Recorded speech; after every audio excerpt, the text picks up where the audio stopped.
3 for Lance.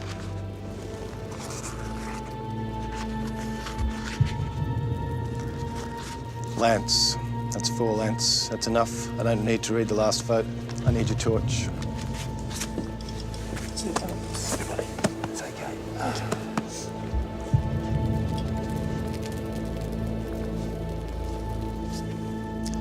Lance, the tribe has spoken. It's time to go. When I went on Survivor, had you have told me that I'd come back a richer person, I would have naturally been thinking about the money and the $500,000. So, well, that's good. But my whole life changed on Survivor. And I know that sounds like a big statement, but it really did have such an impact. It changed my perspective on life. It turned my direction. One of the special things of the whole experience of Survivor was this beautiful idea of sharing, and we shared everything. We slept under 2 tarpaulins in the dirt, huddled up together because it was so cold. The water was it was a real effort to get water, so everybody really prized their water, and sometimes some people had run out of water and the others would have a bit left and they'd share. Our food relied upon a ration of 1 handful of rice per person per day. But on 30 days, I lost over 10 kilos in weight. I can still feel that feeling of constantly being hungry and having an ache. And then probably the hardest thing of all was separation from family. Hi, Dad. Jackie, how are you, mate? Good. You well? Yep. I've been missing you so much. I keep on forgetting you. You keep forgetting me. And so we have this sort of denial process of food, of water, shelter and family. And over the period of time, I started to think, shit, this is actually people's reality. And I realised, my God, I'm complaining about being hungry and cold and not having much water and food and whatever.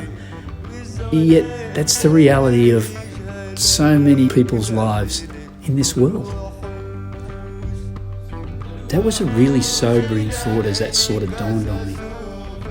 And I started to think, gosh, how lucky am I?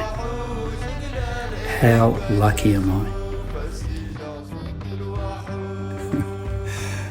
The day I got kicked off Survivor, it was a really beautiful day. And we were able to go down the beach that day and forage around for some food. And I remember going down and I went out on the reef and it was just glorious. I remember diving into the reef and just seeing this massive big abalone. It was huge. It was bigger than the palm of my hand with my fingers outstretched. And I brought it back to the team and I said, well, let's share this, we'll cut it up 6 ways. And they said, oh, no, don't worry, you deserve it, it's yours, and I said, no, I'd really like to share it. Little did I know, of course, they'd all planned that was my last day, and I was totally blindsided that night. But it was a glorious day for my last day. And I think that's the spirit of how I saw Survivor. The experience of sharing everything, from a grain of rice to a mouthful of water, just a shoulder to cry on if somebody was missing family. It's that simple thing of people sharing with each other. And I truly believe that so much of Communities for Communities, that like the spirit of the idea, it's that simple thing of people sharing with each other. It's one person sharing with another person. It's one group of people sharing with another group. It's a community sharing with a community. And when we do that, I think that's where the magic in life is. That's when we feel connected.